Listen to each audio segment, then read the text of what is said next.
Assalamualaikum. Kali ini kita akan membahas tentang valuasi, yaitu intangible asset pada level introduksi. Pendekatan yang kita pakai adalah model dari appraisal.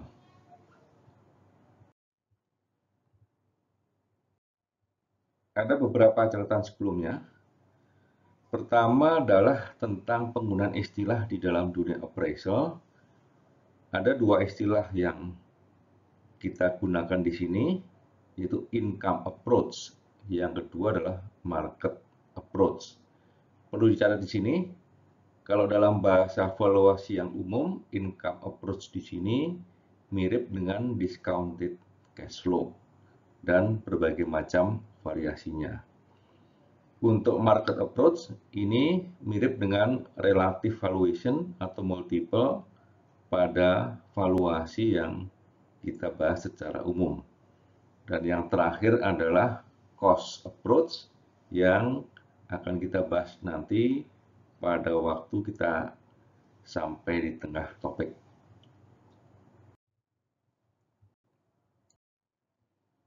Jadi sekali lagi ada tiga approach, income approach, market approach, dan cost approach.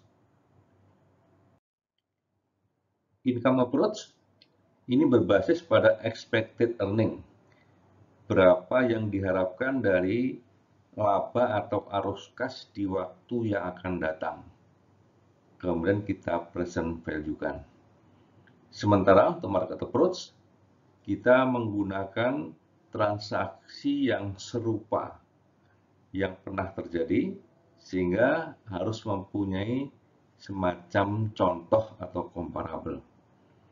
Dan yang terakhir adalah cost approach. Salah satu metode yang digunakan misalnya adalah bagaimana memproduksi ulang dari suatu intangible asset. Misalnya adalah tentang bagaimana membentuk semacam organisasi research dan semacamnya. Kita mulai dengan market approach. Pada dasarnya market approach termasuk yang sulit untuk diaplikasikan karena pertimbangan dari comparable aset yang sejenis. Jadi ketika terdapat variasi yang tidak sama persis menjadi sulit untuk dilaksanakan. Kemudian yang kedua, data dari market ini juga biasa kita gunakan di dalam income approach. Misalnya comparable profit atau perhitungan tarif dari royalti atau lisensi.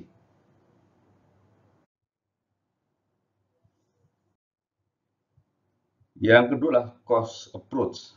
Ada tiga metode yang bisa kita lihat di sini. Historical cost, apa yang sudah terjadi pada suatu pembuatan intangible asset. Kemudian reproduction cost, bagaimana seandainya diproduksi kembali. Yang ketiga adalah replacement cost, seandainya kita mengganti intangible asset tersebut. Ini bisa dikatakan inappropriate atau tidak mencukupi untuk kebanyakan intangible asset. Karena orientasi pada sisi cost-nya, jadi tidak memunculkan expected return dari aset yang divaluasi. Tetapi di sini bisa mencukupi untuk suatu aset intangible yang tidak menghasilkan arus kas secara langsung.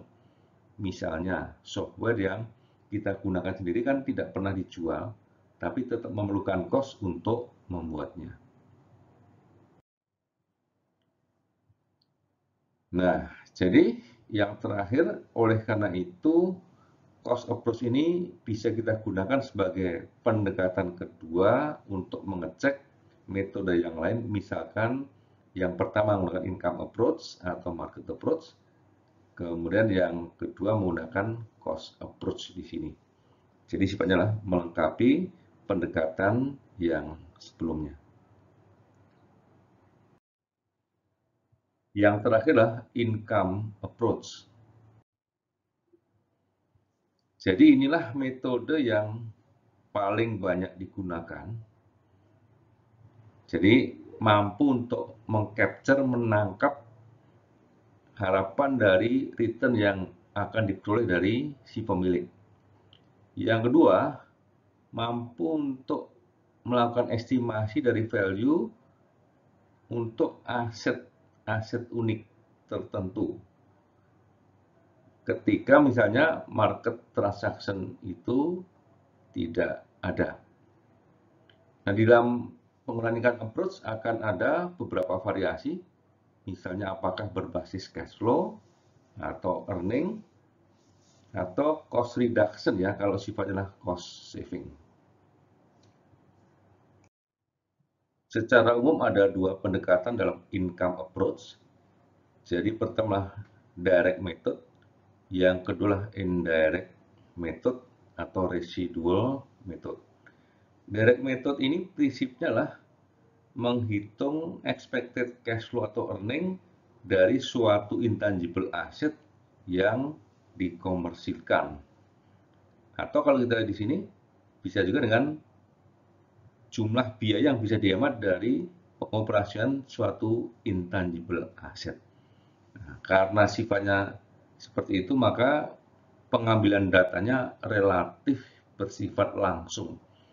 Jadi berapa pendapatan, berapa laba yang dihasilkan dari intangible asset tersebut.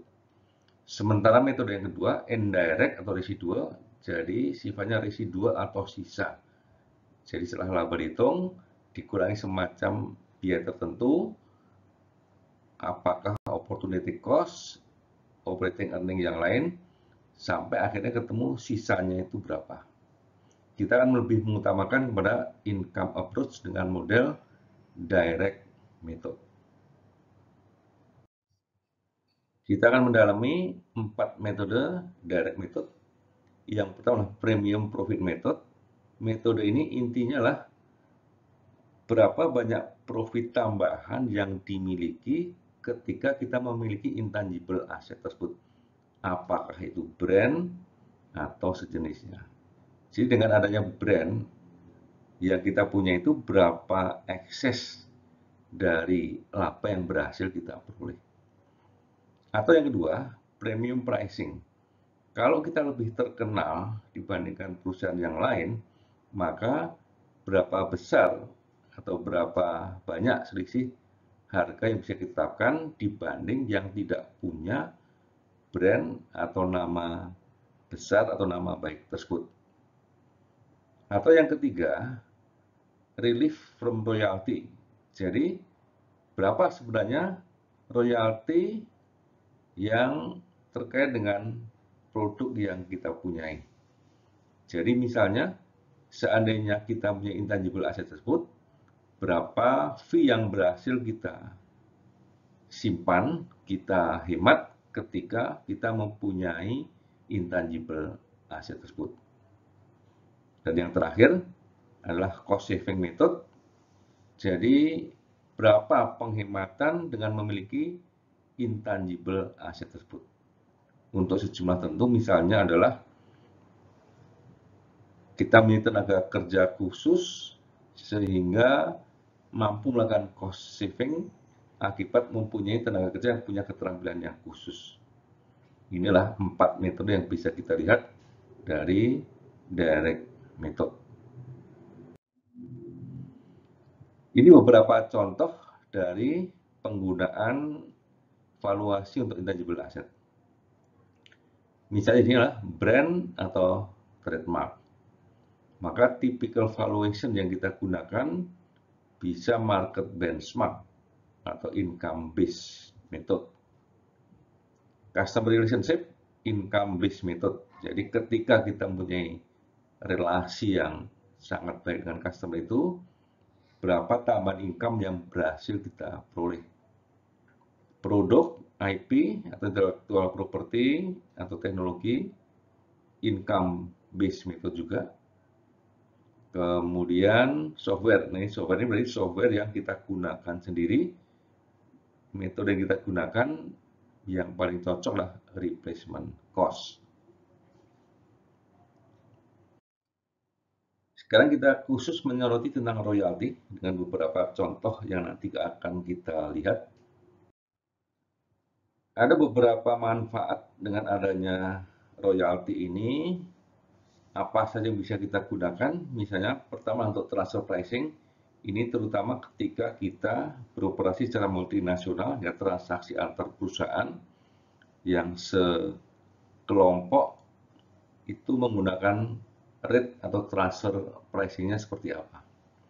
Yang kedua lah untuk litigasi, misalnya ketika ada kerusakan dari suatu intangible asset, bagaimana cara kita untuk menghitungnya.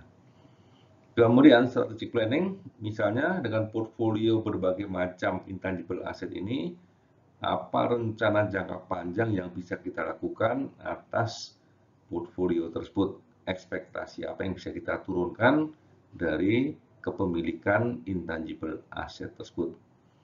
Kemudian valuasi, di sini salah satu metode yang akan cukup populer nanti digunakan adalah income base. Jadi kurang lebih inilah beberapa manfaat adanya royalti yang bisa kita gunakan untuk beberapa kepentingan. Kita akan melihat beberapa contoh royalti, pengertian maupun contoh-contoh praktis dari rate yang bisa muncul dari royalti tersebut. Jadi pertama, royalti ini muncul atas penggunaan suatu intangible asset tertentu, misalnya buku. Kita menerbitkan buku, maka pengarang memperoleh sejumlah royalti atas buku yang laku terjual. Nah, metode yang paling banyak digunakan adalah percentage of revenue. Berapa persen dari harga jual buku, misalnya lah 10% dari harga jual, berlaku untuk berbagai macam penerbit di Indonesia. Metode yang lain, misalnya lah single upfront payment, dibayar sekaligus di depan, atau dengan rate yang ditentukan secara khusus, dibayar secara periodik. Atau dengan metode yang lain yang bisa kita gunakan. Intinya lah ada suatu perjanjian khusus yang berbasis pada hitungan tertentu, tapi sekali lagi paling banyak adalah persentase dari pendapatan.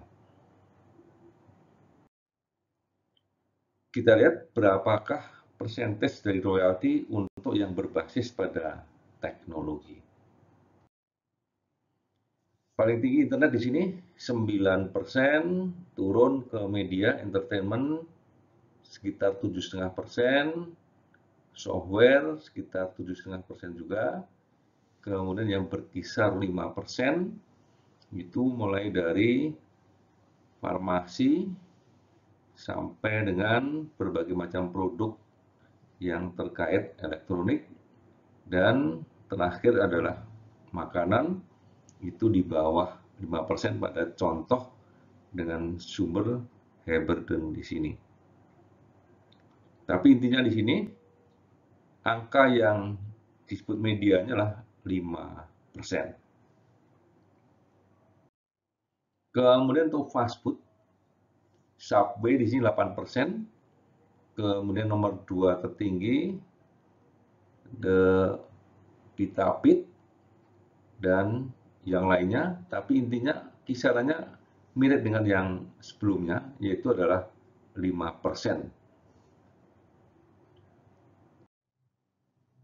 Sekarang kita sampai pada summary dari beberapa metode yang biasa digunakan untuk intangible asset. Baik, jadi dari survei atau riset dari CGMA di sini terlihat bahwa yang dominan digunakan adalah primary-nya atau yang pertamanya adalah income approach. Dari paten, teknologi, copyright, brand name, customer relationship. Khusus 2 yang terkait dengan ensemble workforce, kemudian software yang kita buat sendiri. Metode utamanya adalah metode cost. Jadi sekali lagi, yang paling dominan metodenya adalah metode income atau income approach. Sampailah kita pada catatan akhir. Jadi bisa disimpulkan bahwa metode valuasi di dalam intangible asset paling populer adalah income approach. Yang kedua, bahwa sebagai kita menggunakan 2 atau lebih metode supaya bisa saling cross check antara satu metode dengan metode yang lainnya.